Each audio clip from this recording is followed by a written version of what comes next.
Hello, welcome to bio information. पिछले video में हमने किंगडम फंजाई के बारे में डिटेल स्टडी की थी, जो बायोलॉजिकल क्लासिफिकेशन चैप्टर का चौथा पार्ट था। और हम लाइन बाय लाइन सीरीज जो शुरू कर रहे हैं उसमें सेकेंड चैप्टर का वो चौथा पार्ट था। तो इस वीडियो में हम किंगडम प्लांटी के बारे में, किंगडम एनिमेलिया के बारे में और कुछ ऐसे माइक्रो ऑर्गेनिज्म जिन्हें क्लासिफाई नहीं किया गया था 5 किंगडम क्लासिफिकेशन सिस्टम में किसी भी पर्टिकुलर किंगडम में, क्योंकि वो उनके कैरेक्टर्स थोड़े अलग थे, इस कारण से उन्हें क्लासिफाई करना डिफिकल्ट था। तो अर्नेस्ट हैकल ने उन्हें कहीं क्लासिफाई नहीं किया था। तो उस और ये एक प्रकार से डिलिमिटेशन भी ये एक प्रकार से लिमिटेशन भी थी 5 किंगडम क्लासिफिकेशन सिस्टम की।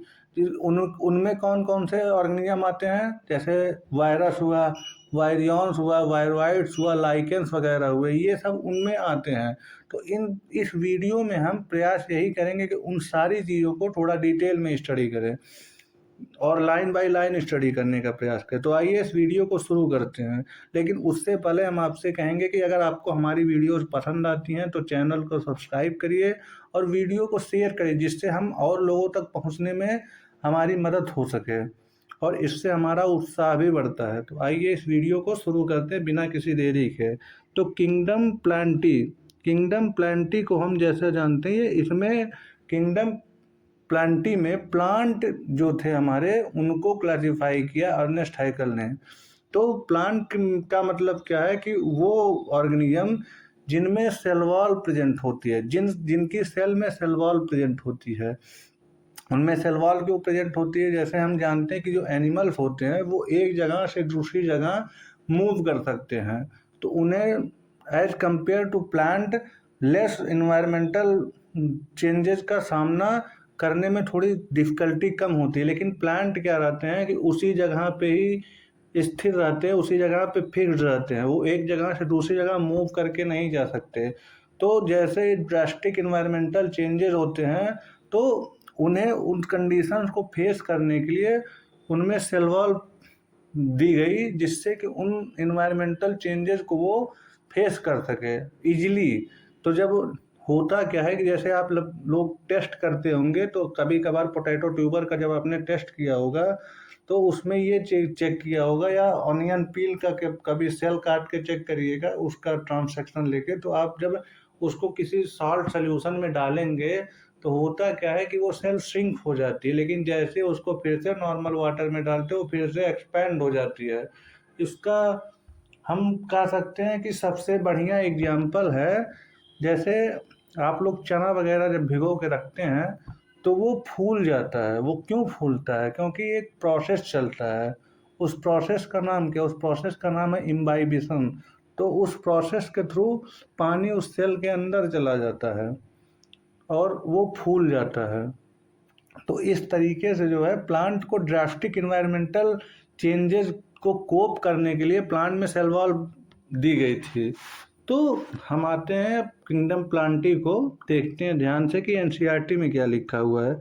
तो किंगडम प्लांटी कैसा होता है? ये यूकैरियोटिक होता है। यूकैरियोटिक का मतलब क्या है कि इनकी सेल में जो न्यूक्लियस होता है वो न्यूक्लियस प्रेजेंट होता है, और प्रॉपर मेम्ब्रेन बाउंड न्यूक्लियस, इनमें न्यूक्लियर मटेरियल मेम्ब्रेन बाउंड होता है, यानी कि डबल लेयर न्यूक्लियर मेम्ब्रेन इनमें प्रेजेंट होती है। क्लोरोफिल कंटेनिंग, आप लोग बचपन में पढ़े होंगे कि पत्तियों का रंग हरा क्यों होता है? क्योंकि उनमें एक पिगमेंट पाया जाता है जिसे हम क्लोरोफिल कहते हैं। तो इनमें क्लोरोफिल होता है जो उनको मदद करता है फोटोसिंथेसिस में। दूसरा, इसीलिए इनको प्लांट कहते हैं। तो उनमें से कुछ मेंबर्स जो हैं वो होता क्या है कि वो हेट्रोट्रॉपिक होते हैं, मतलब न्यूट्रिशन के लिए दूसरों के ऊपर डिपेंड रहते हैं, लेकिन कंप्लीटली डिपेंड नहीं रहते हैं। जैसे कि कुछ इंसेक्टिवोरस प्लांट्स हैं और पैरासाइट हैं। तो इंसेक्टिवोरस प्लांट में आप कह सकते हैं ड्रोसेरा हुआ, ये एक इंसेक्टिवोरस प्लांट का एग्जाम्पल है। और या ब्लैडर वर्ड इधर दिया हुआ है, और Venus fly trap, bladder word और वीनस फ्लाई ट्रैप ये एग्जाम्पल दिए गए इंसेक्टिवोरस प्लांट के। और पैरासाइट प्लांट जो अपने लाइफ को या न्यूट्रिशन के लिए दूसरे के ऊपर डिपेंड रहे, उसको हम पैरासाइट कहते हैं। तो एक फेमस पैरासाइट का एग्जाम्पल है अमरबेल का पौधा जिसको हम कस्क्यूटा कहते हैं। Cuscuta is a parasite. The plant cell have an eukaryotic structure. अब प्लांट सेल्स में हमने बताया कि उनमें यूकैरियोटिक स्ट्रक्चर होता है, और इनमें एक और स्ट्रक्चर होता है जिसकी मदद से ये फोटोसिंथेसाइज करते हैं। उस स्ट्रक्चर का नाम है क्लोरोप्लास्ट, और इनमें सेल वॉल प्रेजेंट होती है, हमने बताया है। इनकी सेल वॉल जो है एक मटेरियल होता है, उस मटेरियल की बनी होती है, और हमने बार बार अपनी वीडियो में रिपीट किया है कि प्लांट की सेल वॉल सेल्यूलोज की बनी होती है। और इस चीज़ को याद रख लीजिएगा कि प्लांट की सेल वॉल सेल्यूलोज की बनी होती है। आप यूकैरियोटिक सेल के स्ट्रक्चर के बारे में डिटेल स्टडी चैप्टर नंबर 8 में करेंगे। अब प्लांटी में कौन कौन से जो ग्रुप हैं वो इंक्लूड होते हैं, तो आप यहाँ पे पढ़ेंगे कि जो प्लांटी में इंक्लूड्स ग्रुप हैं उन ग्रुप का नाम है, पहला ग्रुप है एल्गा, दूसरा ग्रुप है ब्रायोफाइट्स, तीसरा है टेरिडोफाइट, चौथा है जिम्नोस्पर्म, और लास्ट ग्रुप है एंजियोस्पर्म। एंजियोस्पर्म का मतलब होता है कि जो हमारे फ्लावरिंग प्लांट्स होते हैं उन्हें हम एंजियोस्पर्म कहते हैं। यानी कि जितने भी गुलाब है और गेंदा है, उसके साथ साथ जो है चमेली हुआ, रजनीगंधा हुआ, ये सारे के सारे, यहाँ तक कि आम भी, और जिनमें फल आते हैं उन्हें जो है हम एंजियोस्पर्म की कैटेगरी में रख सकते हैं, क्योंकि बिना फ्रूट के फल नहीं बनता है। आगे क्या लिखा है कि और एक खास कैरेक्टरिस्टिक्स है ये कि life cycle of plants has 2 distinct phases. तो प्लांट की लाइफ साइकिल होती है, इनमें 2 अलग अलग या डिस्टिंक्ट फेज होते हैं। एक फेज है डिप्लॉयड स्पोरोफिटिक फेज, और दूसरा फेज है हैप्लॉयड गैमेटोफिटिक फेज। और ये दोनों फेज जो है वो एक दूसरे के साथ अल्टरनेट करते रहते हैं, अल्टरनेशन में रहते हैं। एक दूसरे को प्रोड्यूस करता है, दूसरा जो है एक को सपोर्ट करता है। तो द लेंथ ऑफ, अब इसमें लिखा हुआ है कि the length of haploid and diploid phase and whether these phases are free living or dependent on other,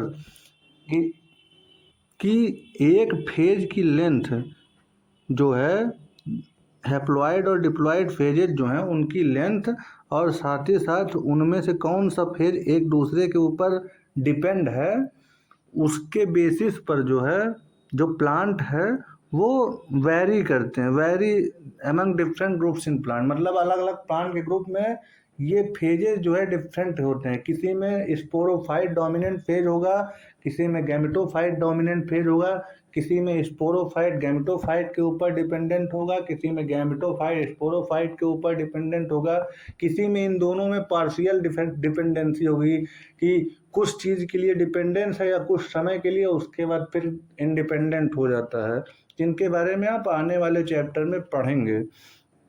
आगे क्या लिखा है कि इस फिनोमिना को, किस फिनोमिना को, कि एक फेज जो है यानी कि स्पोरोफिटिक फेज और गैमेटोफिटिक फेज, और हमेशा याद रखिएगा जो स्पोरोफिटिक फेज होता है वो डिप्लॉयड होता है। डिप्लॉयड का मतलब कि इसकी प्लॉयडी 2n होती है। इनमें जो क्रोमोसोम के सेट होते हैं ये 2 सेट ऑफ क्रोमोसोम इनमें पाए जाते हैं। और हैप्लॉयड का मतलब क्या होता है कि इनकी प्लॉयडी n होती है, तो इनमें जो है सिर्फ एक ही सेट ऑफ क्रोमोसोम पाया जाता है। जैसे कि हमारे ह्यूमंस में हम लोग बचपन में या 6, 7, 8 में पढ़ते हैं कि जो हमारे अंदर क्रोमोसोम की टोटल संख्या है वो 46 है। तो ये कैसा संख्या है? डिप्लॉयड संख्या है। और हैप्लॉयड इसका कितना होगा? 23 होगा। तो इसीलिए याद रखिएगा कि स्पोरोफिटिक फेज हमेशा डिप्लॉयड होता है और गैमेटोफिटिक फेज हमेशा हैप्लॉयड होता है। और ये फेजेज एक दूसरे के साथ अल्टरनेट करते रहते हैं, और इस फिनोमिना को अल्टरनेशन ऑफ जनरेशन कहते हैं। और ये वेरी वेरी इंपॉर्टेंट प्लांट है। और इसी पर्सपेक्टिव में प्लांट जो है और सारे किंगडम के साथ मतलब डिफरेंट कर जाते हैं कि एनिमल्स में अल्टरनेशन ऑफ जनरेशन नहीं पाया जाता, ना फंजाई में हमने कहीं अल्टरनेशन ऑफ जनरेशन का जिक्र किया है, और ना ही हमने कहीं प्रोटिस्टा में अल्टरनेशन ऑफ जनरेशन का जिक्र किया है। लेकिन किंगडम प्लांटी में हमने अल्टरनेशन ऑफ जनरेशन का जिक्र किया क्योंकि ये प्लांट का फीचर्स है। अब हम आते हैं अगले चैप्टर में, मतलब अगले किंगडम के बारे में पढ़ते हैं। अगला किंगडम कौन सा है? अगला किंगडम है किंगडम एनिमलिया। अब हम एनिमल किंगडम के बारे में देखते हैं कि ये जो है ये किससे कैरेक्टराइज होते हैं कि ये हेट्रोट्रॉफिक यूकैरियोटिक ऑर्गेनिज्म होते हैं। प्लांट ऑटोट्रॉपिक होते हैं और एनिमल्स हेट्रोट्रॉपिक यूकैरियोटिक ऑर्गेनिज्म होते हैं। हेट्रोट्रॉपिक का मतलब क्या होता है कि ये अपने न्यूट्रिशन के लिए, अपने फूड के लिए दूसरे यानी कि प्लांट्स पर डिपेंड रहते हैं। आगे क्या है कि दे आर मल्टी सेलुलर तो होते हैं और दियर सेल्स लाइक सेल वॉल्स। हाँ, ये भी देखिए लिख दिया कि इनकी सेल में सेल वॉल्स नहीं प्रेजेंट होती। रीजन हमने आपको ऑलरेडी बता दिया है। दे डायरेक्टली और indirectly depend on plant for food.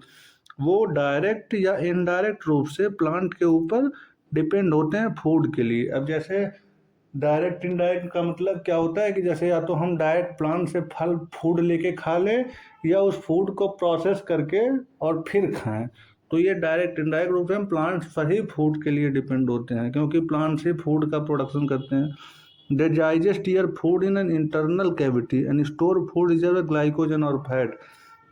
ये बहुत इंपॉर्टेंट पॉइंट है कि वो अपने फूड को इंटरनल कैविटी में डाइजेस्ट करते हैं और अपने फूड को ग्लाइकोजन और फैट के रूप में स्टोर करते हैं। तो एनिमल्स में फूड रिजर्व क्या है? एनिमल्स में फूड रिजर्व ग्लाइकोजन होता है, फैट होता है।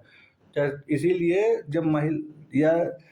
जब कोई डाइटिंग पे जाता है तो डाइटिंग में क्या करते हैं, वो खाना नहीं खाता। तो जब लंबे समय तक इंसान खाना नहीं खाता है तो बॉडी फैट यूज होने लगता है, तो फिर वो दुबला होने लगता है।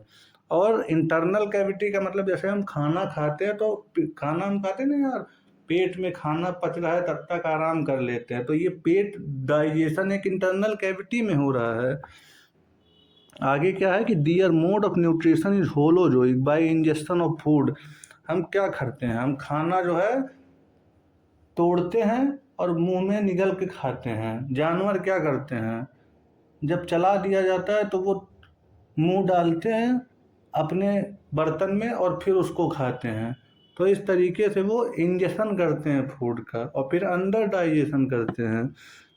आगे क्या है कि they follow a definite growth pattern and grows into adult that have a definite shape of and size. अब एनिमल्स क्या करते हैं कि एक डेफिनिट ग्रोथ पैटर्न फॉलो करते हैं। डेफिनिट ग्रोथ पैटर्न का मतलब क्या है? डेफिनिट ग्रोथ पैटर्न का मतलब क्या है कि जैसे बच्चा होता है तो उसको इन्फेंट कहते हैं। इन्फेंट के बाद वो क्या होता है? चाइल्डहुड होता है। चाइल्डहुड के बाद क्या होता है कि बच्चा एडल्ट होता है। एडल्ट के बाद क्या होता है कि या एडोलसेंट जिसको हम कहते हैं। एडल्ट के बाद क्या होता है कि बच्चा थोड़ा यूथ बनता है। यूथनेस के बाद उसको क्या आता है? बच्चा ओल्ड मैन हो जाता है। तो इस तरीके से एक डेफिनिट ग्रोथ और लास्ट में डेथ हो जाती है। तो ये डेफिनिट ग्रोथ पैटर्न ही फॉलो करते हैं। ऐसा नहीं हुआ कि एक बच्चा पैदा हुआ और सीधे बुजुर्ग हो गया। इन केस ऑफ एक्सेप्शन वो नहीं हम कह सकते, लेकिन एक ग्रोथ पैटर्न ही फॉलो होता है। Higher forms so elaborate sensory and neuro motor mechanism. जो हायर फॉर्म्स हैं जैसे कि कॉर्डेटा हुआ, और कॉर्डेटा मतलब कि जैसे कि हम में क्या होता है कि सेंसरी मैकेनिज्म भी है, न्यूरो मोटर मैकेनिज्म भी है, कि मतलब हमारे बॉडी में न्यूरॉन्स पाए जाते हैं, हम सेंस कर सकते हैं अपने इन्वायरमेंट को। हमारे बॉडी में ब्रेन पाया जाता है, ब्रेन के साथ साथ जो है ब्रेन कमांड सेंटर होता है। तो ये सेंसरी मैकेनिज्म, किसी चीज़ को सेंस करके उसमें जो है उसके अकॉर्डिंग चीज़ें कर सकते हैं। न्यूरो मोटर का मतलब क्या होता है कि जो न्यूरॉन्स होते हैं बॉडी के सिग्नल को एक जगह से दूसरी जगह पहुंचाते हैं। अब छोटे जो लोअर ऑर्गेनिज्म हैं उनमें न्यूरोमोटर apparatus की यूज इस नाते नहीं पड़ता क्योंकि उनकी बॉडी जो है बहुत बड़ी नहीं होती, बहुत छोटी होती है, तो सिग्नल्स को बहुत ज़्यादा दूर तक ले जाने की कोई आवश्यकता नहीं होती। न्यूरोमोटर apparatus इसीलिए थोड़ा मतलब इलेबोरेट नहीं होता। इलेबोरेट का मतलब बहुत ज़्यादा डेवलप, बहुत ज़्यादा हाईली एडवांस नहीं होता है। हमारे में एडवांस होता है क्योंकि ब्रेन कमांड सेंटर है, उससे पूरा का पूरा बॉडी का कोऑर्डिनेशन चलता है। इसीलिए हम कहते हैं ना कि हमारा दिमाग खराब होता है तो गट भी खराब हो जाता है, पेट खराब हो जाता है। क्यों?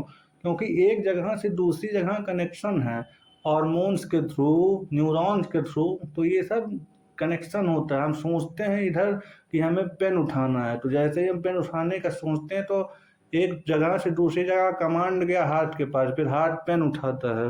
अब हम जो लिख रहे हैं उसमें भी न्यूरोमोटर अपैरेटस काम कर रहा है। तो न्यूरो का मतलब न्यूरॉन्स और मोटर का मतलब हाथों को मूव करना या किसी चीज़ को मूव करना। मोटर का मतलब मूवमेंट होता है।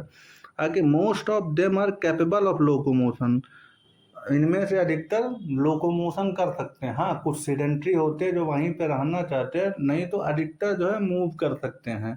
हम भी मूव कर सकते हैं, तभी ना जाते हैं खाना पीना खाने।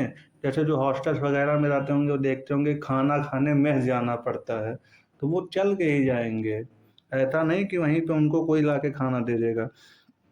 Sexual reproduction is by copulation of male and female followed by embryological development. तो जो इनमें सेक्सुअल रिप्रोडक्शन होता है, इनमें मेल और फीमेल एक साथ आते हैं और फिर उनमें कपुलेशन होता है। कपुलेशन होने के बाद जो है, जब प्रेगनेंसी आती है तो उस दौरान जाइगोट बनता है। सेक्स रिप्रोडक्शन के बाद, फर्टिलाइजेशन के बाद जाइगोट बनता है। जाइगोट के बाद एम्ब्रियो का पीरियड शुरू हो जाता है। हाँ, एक खास बात और, आप लोग कमेंट सेक्शन में जाइगोट और एम्ब्रियो का डिफरेंस बताएंगे कि जाइगोट और एम्ब्रियो में अंतर क्या होता है। आप लोगों ने ये टर्म बहुत यूज किया हुआ कि जाइगोट ये होता है, एम्ब्रियो क्या, जाइगोट बना फिर एम्ब्रियो बना। जाइगोट और एम्ब्रियो में क्या अंतर होता है ये आप लोग बताएंगे। बाकी जितने भी फीचर्स हैं अलग अलग फाइला के, वो चैप्टर 4 में दिए गए हैं।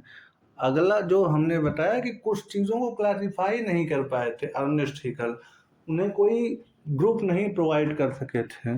तो उनमें सबसे पहला जो, हाँ ये भी लिखा in the 5 kingdom system classification Whittaker there is no mention of lichen and some acellular organism like viruses.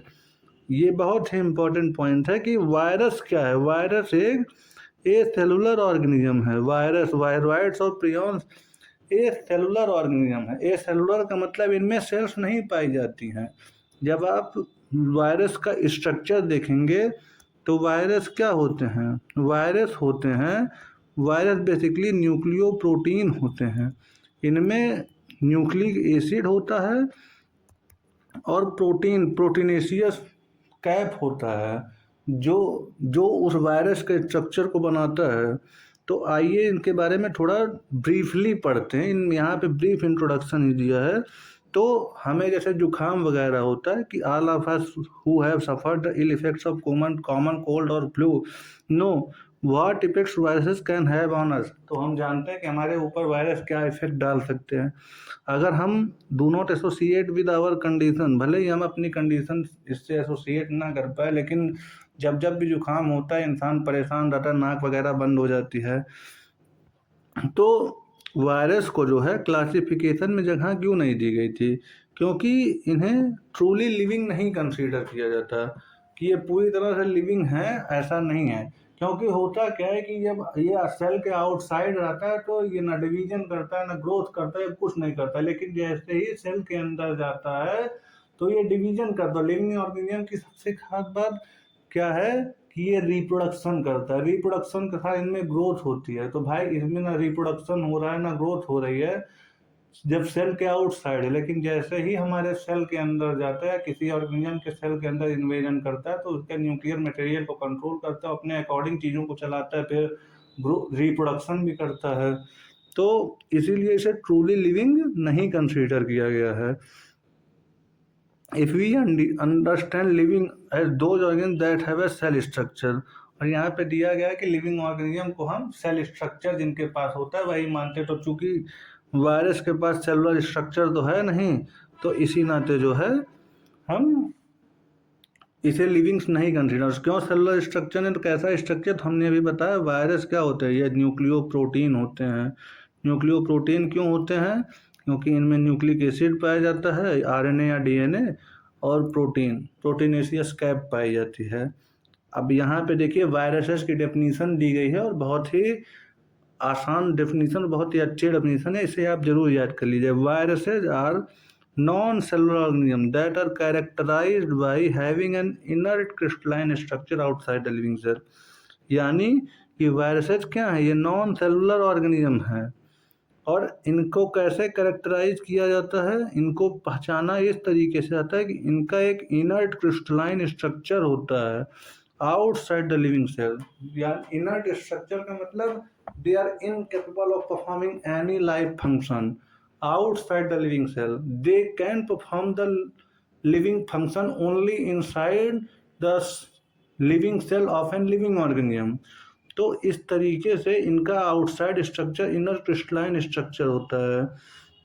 अब आगे क्या है कि once they infect cell they take over the machinery of the host cell replicate themselves. तो जब एक cell को वो इन्फेक्ट करते हैं तो वो करते क्या हैं कि ये जो होस्ट सेल है उसकी मशीनरी को ओवरटेक कर लेते हैं और ओवरटेक करके जो है उसको इंस्ट्रक्ट करते हैं कि आप हमारे अकॉर्डिंग अब चीज़ करिए और होस्ट को मार देते हैं। होस्ट का मतलब वायरस चूँकि एक पैरासाइट भी माना जाता है जिसके ऊपर ये रहता है। हमने बताया था पिछली वीडियो में कि पैथोजन उसको कहते हैं जो किसी को डिजीज कॉज करता है और पैथोजन जिस ऑर्गेनिज्म के अंदर आता है उस ऑर्गेनिज्म को होस्ट करते हैं। जैसे आप लोग कहते हैं ना कि यार हमारे यहाँ ये चीज़ होस्ट हो रहा है, फला आदमी ये फंक्शन होस्ट कर रहा है। तो होस्ट का मतलब किसी को अपने जगह रहने की व्यवस्था देना। तो क्या आप वायरसेस को लिविंग कहना चाहेंगे या नॉन लिविंग कहेंगे? अब आप अपने हिसाब से सोचिए कि वायरसेस को आप लिविंग कहेंगे या नॉन लिविंग कहेंगे। तो वायरसेस बेसिकली कंसीडर किए जाते हैं a connecting link between the living and non living. तो वायरस का मतलब क्या होता है? वायरस का मतलब होता है पॉइजनस फ्लूइड। और एक साइंटिस्ट थे, इनका नाम था इवानोवस्की। 1892 में इन्होंने क्या किया था कि एक डिजीज होती है जिसका नाम होता है mosaic disease of tobacco mosaic disease. और इन्होंने उस ऑर्गेनिज्म को आइडेंटिफाई किया जिसने जो है टोबैको मोज़ेक डिजीज कॉज किया। इन्होंने सिर्फ आइडेंटिफाई किया। तो उन्होंने क्या पाया था कि जैसे होता क्या है कि जैसे बैक्टीरिया प्रूफ फिल्टर, यानी कि बैक्टीरिया प्रूफ फिल्टर का मतलब क्या होता है कि जिस फिल्टर के थ्रू बैक्टीरिया नहीं पास कर सकते उस फिल्टर के थ्रू जब उस उस उस ऑर्गेनिज्म को पास किया गया तो वो जो है आसानी से पास कर गए। तो भाई जैसे मान लीजिए फिल्टर है और इसमें ढेर सारे छेद हैं और बैक्टीरिया इससे नहीं निकल जा पा रहा है लेकिन ये वायरस इससे निकल जा रहा है। इसका मतलब क्या है कि ये छेद जो हैं इनमें जो होल्स हैं ये बैक्टीरिया के लिए बड़े हैं लेकिन वायरस उन छेद से छोटा है। तो यानी कि उनका साइज जो है बैक्टीरिया के साइज से छोटा है। तो उन्होंने कंसीडर किया कि ये बैक्टीरिया से छोटे हैं क्योंकि बैक्टीरिया प्रूफ फिल्टर से वो पास हो गए थे। अगले साइंटिस्ट हैं, एक साइंटिस्ट है बेजर्निक। इन्होंने 1898 में ये डिमॉन्स्ट्रेट किया कि जो टोबैको प्लांट है उसका एक्सट्रैक्ट उन्होंने निकाला, उसको मतलब पीसा वगैरह और उसको फिल्टर किया पानी के साथ। तो फिल्टर करके जो वाटर निकला, जो एक्सट्रैक्ट निकला, उनको जब हेल्दी प्लांट पे लगा दिया गया तो उनमें उन्होंने इन्फेक्शन काज कर दिया। तो उस न्यू पैथोजन को उन्होंने वायरस कहा।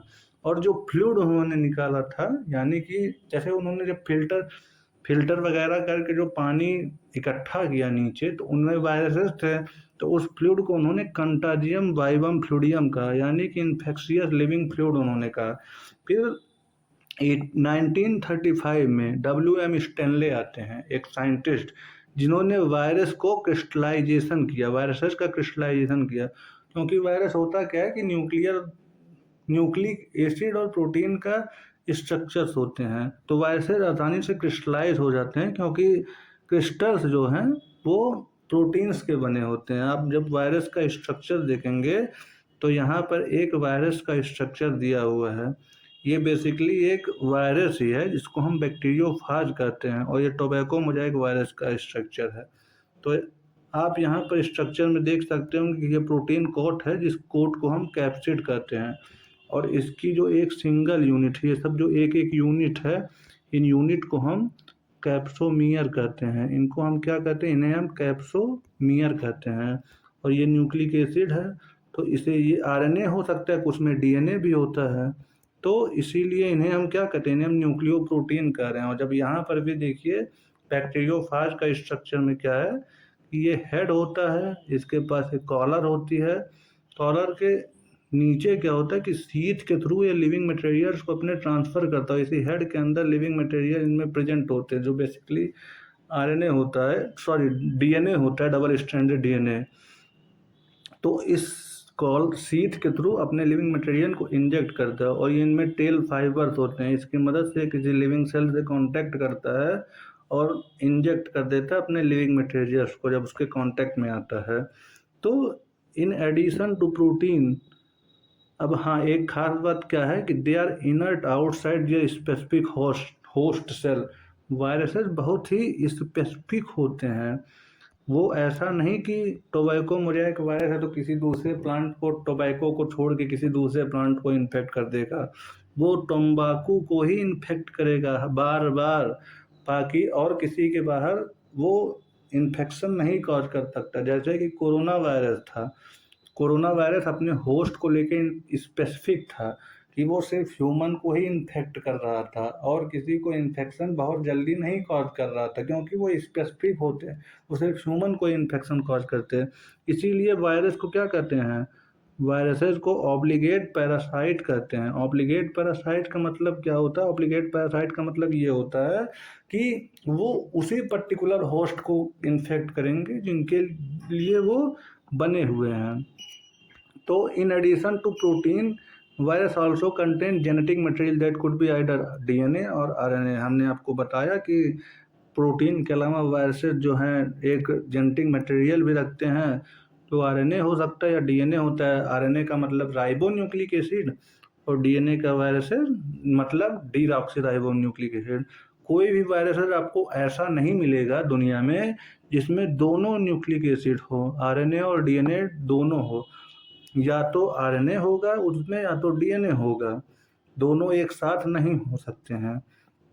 Virus is a nucleo protein, हमने बताया था आपको स्टार्टिंग में कि वायरस क्या होता है, वायरस न्यूक्लियो प्रोटीन होता है और उनका जो जेनेटिक मटेरियल होता है वो इन्फेक्शियस होता है। प्रोटीन जाके इन्फेक्शन नहीं कॉज करता है, जेनेटिक मटेरियल ही दूसरे लिविंग ऑर्गेनिज्म में इन्फेक्शन कॉज करता है। वही सेल जो न्यूक्लियस होता है दूसरे सेल का उसको कंट्रोल करता है, तो वो इन्फेक्शियस मटेरियल होता है। In general viruses that infect plants have single stranded RNA and viruses that infect animals have single और डबल स्ट्रैंडेड RNA और डबल स्ट्रैंडेड DNA। जनरली देखा गया है कि जो वायरसेस प्लांट को इन्फेक्ट करते हैं उनमें जो है जेनेटिक मटेरियल के लिए सिंगल स्ट्रैंडेड RNA होता है, और जो एनिमल्स के लिए जो एनिमल्स को इन्फेक्ट करते हैं उनमें या तो सिंगल स्ट्रैंडेड RNA होगा या तो डबल स्ट्रैंडेड RNA होगा या तो डबल स्ट्रैंडेड DNA होगा। यानी कि प्लांट के वायरसेस में ये सिंगल स्ट्रैंडेड आरएनए होता है, एनिमल्स के वायरसेस में या तो सिंगल स्ट्रैंडेड आरएनए या तो सिंगल स्ट्रैंडेड डीएनए या तो डबल स्ट्रैंडेड आरएनए या तो डबल स्ट्रैंडेड डीएनए। अब आप कैसे पहचानेंगे कि ये डबल स्ट्रैंडेड आरएनए है और ये डबल स्ट्रैंडेड डीएनए है? तो आप लोग जानते हैं कि न्यूक्लिक एसिड में 4 बेसेज होते हैं, एडेनिन, थाइमिन, गुआनिन और साइटोसिन, और एक आरएनए में बेस होता है यूरासिल।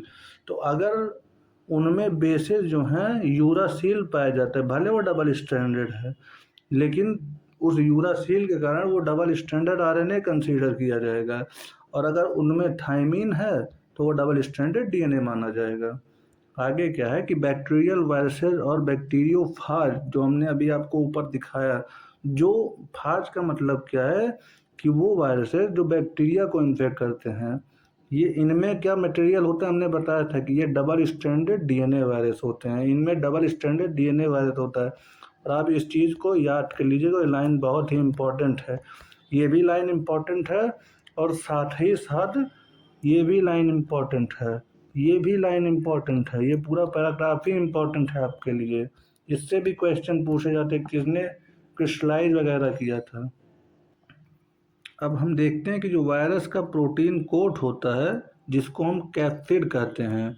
वो कैप्सिड जो है बहुत सारी सब यूनिट से मिलके बना होता है, उस सब यूनिट्स को हम कैप्सोमियर कहते हैं। हमने आपको बताया था, उसमें दिखाया नहीं था कि टोबैको मोज़ेक वायरस में ऐसे पूरा एक स्ट्रक्चर दिया हुआ था जिसको प्रोटीन कोट कहते हैं।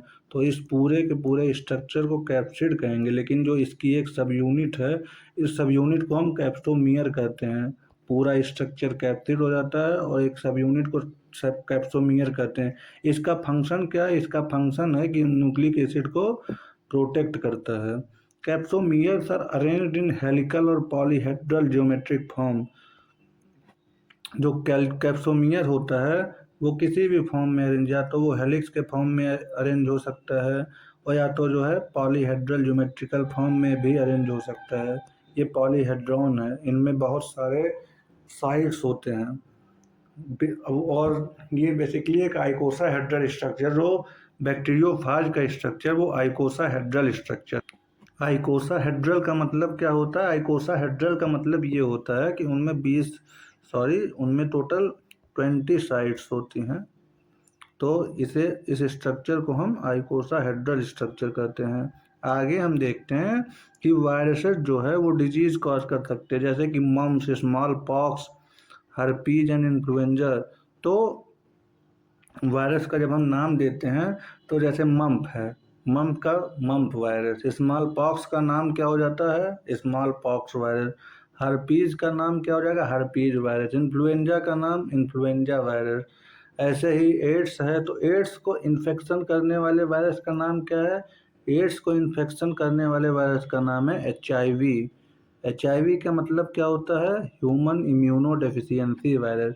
और एड्स का फुल फॉर्म क्या है? एड्स का फुल फॉर्म है acquired immunodeficiency syndrome. AIDS का full form acquired immunodeficiency और सिंड्रोम।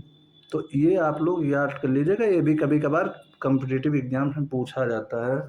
और जो इसके वायरस को जो इसको मतलब जो इस डिजीज को कॉज करे वो क्या होगा? चूंकि H से ह्यूमन हो जाएगा, इम्यूनो डेफिशिएंसी वायरस, क्योंकि ये इम्यून सिस्टम में डेफिशिएंसी ला देता है, उसको कमज़ोर कर सकता है। प्लांट्स में जो वायरस के सिम्टम्स होते हैं ये बहुत ही इम्पोर्टेंट है और ये लाइन आप लोग याद रख लीजिएगा।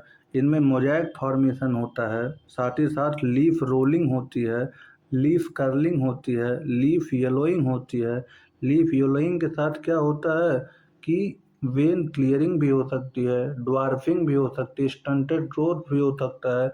वेन क्लियरिंग, ड्वार्फिंग का मतलब प्लांट की हाइट बहुत ही छोटी हो जाती है। स्टंटेड ग्रोथ का मतलब क्या होता है? प्लांट की ग्रोथ मतलब सडनली स्टॉप हो जाती है, तो ये स्टंटेड ग्रोथ इसी नाते इसको हम कह सकते हैं।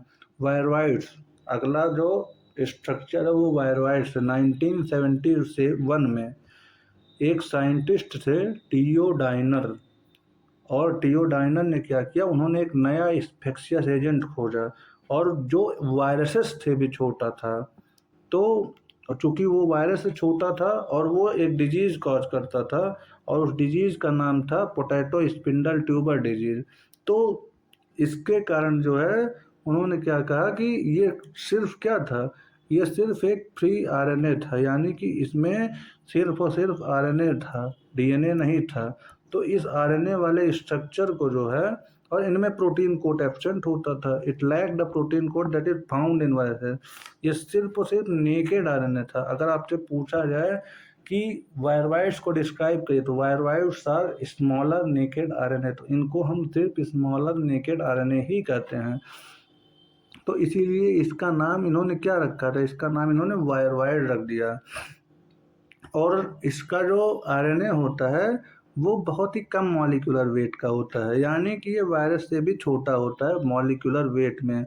इसका मॉलिक्यूलर वेट वायरस से कम होता है। अगला स्ट्रक्चर है, मतलब अगला जो ऑर्गेनिज्म है, या इनको हम एसेलुलर ऑर्गेनिज्म कह सकते हैं, ये इसका नाम है प्रियॉन्स। और प्रियॉन्स को हम इसलिए पढ़ते हैं क्योंकि आज के समय में जैसे बहुत सारी मॉडिफाइड प्रोटीन्स होती हैं जो हमारे अंदर तो आती हैं और हम वो मॉडिफाई होके वो जाके ब्रेन को इन्फेक्ट करती हैं। जिससे कि ह्यूमन जैसे कि एनिमल्स में बहुत सारी बीमारियां भी होने लगती है। तो modern medicine certain infectious neurological diseases were found to be transmitted by an agent consist of abnormally folded protein.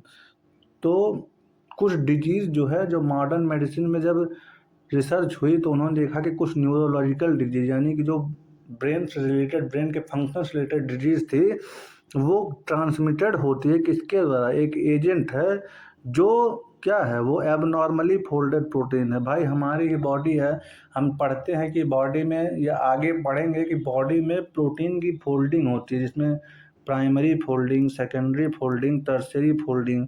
तो इस फोल्डिंग के ही कारण प्रोटीन फंक्शनल रूप लेती है, कभी कभार क्वाटरनरी फोल्डिंग भी होती है।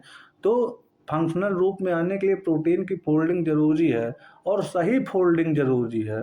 तो अगर वो एबनॉर्मली फोल्डेड हो गई तो वो क्या करती है, वो इन्फेक्शियस एजेंट बन जाती है। और ये एजेंट जो है वो वायरस के साइज के सिमिलर होता है, इनका जो साइज होता है वो वायरस के ही सिमिलर होता है। और ये बहुत ही इंपॉर्टेंट लाइन है, अगर क्वेश्चन पूछता है which of the followings are similar in size to viruses, तो आप कंफ्यूज हो जाएंगे, कहेंगे कैसे वायरस के साइज के सिमिलर हो सकता है। तो उसमें दे देगा bacteria, viroids, prions and none of the above. तो आप लगाएंगे क्या? प्रियॉन्स। तो इसीलिए इस लाइन को याद कर लीजिए, बहुत ज़रूरी लाइन है। दीज एजेंट्स वर कॉल्ड, इन्हीं एजेंट्स को हम, या इन्फेक्शियस एजेंट्स को हम क्या कहते हैं? इन्हीं एजेंट्स को हम प्रियॉन्स कहते हैं। The most notable disease called by prions are bovine spongiform encephalopathy, यानी कि बीएसई एक डिजीज होती है जिसका फुल फॉर्म है बोवाइन स्पॉन्जिफॉर्म इंसेफेलोपैथी। इंसेफेलॉन का मतलब ब्रेन, पैथी का मतलब सूजन, बोवाइन का मतलब काऊ। तो बोवाइन स्पॉन्जिफॉर्म इंसेफेलोपैथी प्रियॉन्स के कारण कॉज होती है। और इस डिजीज़ को हम मैड काऊ डिजीज़ भी कहते हैं।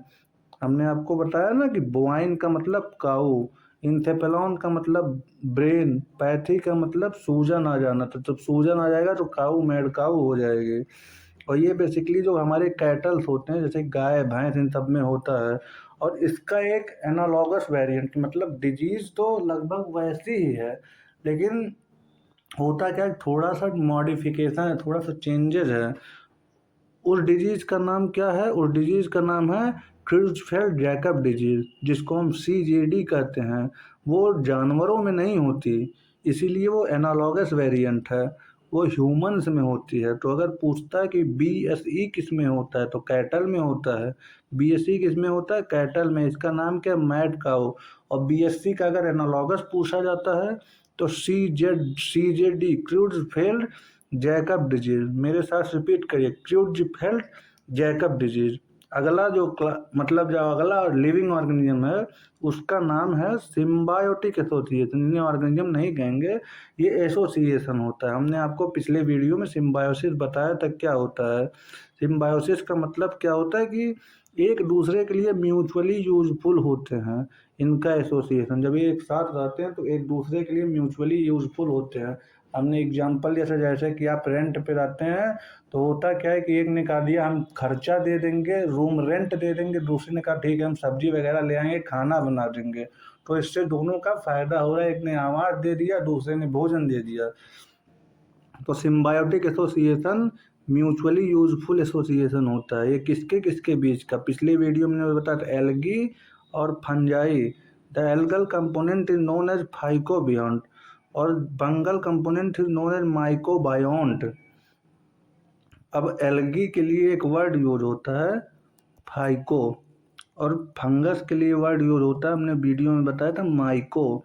तो इसीलिए बायोन्ट मतलब लिविंग, तो एल्गल कंपोनेंट को हम क्या कहेंगे? फाइकोबायोन्ट। और फंगल कंपोनेंट को हम क्या कहेंगे? माइकोबायोन्ट। जिनमें से फंगल एल्गल ऑटोट्रॉपिक है और फंगल हेट्रोट्रॉपिक है, इसीलिए रिस्पेक्टिवली लिखा है। इसमें होता क्या है कि एल्गा क्या करते हैं? एल्गा फूड का प्रिपेयर करते हैं, किसके लिए? फंजाई के लिए। और फंगस क्या करते हैं? फंगस जो है उनको शेल्टर प्रोवाइड करते हैं और मिनरल और न्यूट्रिशन एब्जॉर्ब करते हैं। भाई मिनरल्स एब्जॉर्ब किए, न्यूट्रिएंट्स एब्जॉर्ब किए, तभी ना फूड का प्रिपरेशन होगा और वाटर का भी एब्जॉर्प्शन करते हैं, क्योंकि हम जब पढ़ते हैं तो हम देखते हैं कि CO2 और प्लस H2O यही जब मिलता है तभी जो है ग्लूकोज बनता है, यानी कि फूड बनता है। और बिना पानी के फूड का प्रिपरेशन नहीं हो सकता। तो वाटर का एब्जॉर्प्शन कौन करता है? फंगस करते हैं। बाकी कार्बन डाइऑक्साइड का एब्जॉर्प्शन जो है एल्गा भी करता है, जिससे कि उन्हें फूड वगैरह प्रिपरेशन कर सके। तो alga prepare food for fungi and fungi provide shelter and absorb mineral nutrients water for its partner. भाई ग्रोथ के लिए मिनरल न्यूट्रिएंट्स तो ज़रूरी है। मिनरल न्यूट्रिएंट्स में बहुत सारे एलिमेंट्स भी होते हैं। तो एलिमेंट्स का मतलब जैसे कि कार्बन हुआ, हाइड्रोजन हुआ, ऑक्सीजन हुआ, फास्फोरस हुआ, इन सब का एब्जॉर्प्शन करने में फंगस मदद करते हैं। आगे, तो so close is there association that if one saw lichen in nature one would never imagine that they है टू डिफरेंट। अगर हम लोग बाहर, अगर इससे पहले हम नहीं पढ़े थे तो हम लोग जानते हैं, हम नहीं जान पाते थे कि लाइकेंस जो है 2 डिफरेंट ऑर्गेनिज्म से मिल के बनता है। और लाइकेंस की एक खास बात क्या है, ये बहुत ही इम्पोर्टेंट पॉइंट है। और इसमें इम्पोर्टेंट क्या है, इसको आप वेरी वेरी इम्पोर्टेंट मार्क कर लीजिएगा। वेरी वेरी इम्पोर्टेंट मार्क क्यों है? क्योंकि लाइकेंस जो है वो पॉल्यूशन इंडिकेटर होते हैं। और पॉल्यूशन इंडिकेटर क्यों होते हैं? क्योंकि जहाँ पर पॉल्यूटेड एरिया होता है उस एरिया में लाइकेन की ग्रोथ बिल्कुल भी नहीं होती है।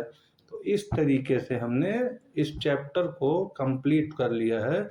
और अगले वीडियो में हम किंगडम प्लांटी के बारे में डिटेल में डिस्कस करेंगे। और हमारा प्रयास रहेगा कि पहले हम प्लांट किंगडम को पूरा ख़त्म कर दें, उसके बाद एनिमल किंगडम के ऊपर आएंगे। बाकी आप लोग सजेशन देते रहिएगा कि हमें और कौन कौन से टॉपिक पे वीडियो बनानी है। तब तक के लिए अगर आपको वीडियो हमारी पसंद आती है, आपको इससे समझने में मदद मिलती है, तो आप हमारे वीडियो को शेयर करिए और लोगों तक पहुंचाइए, हमें और लोगों तक पहुंचने में मदद करिए। और साथ ही साथ हमारे चैनल को सब्सक्राइब करिए, वीडियो को लाइक करिए। तब तक के लिए बहुत बहुत धन्यवाद। Thank you so much.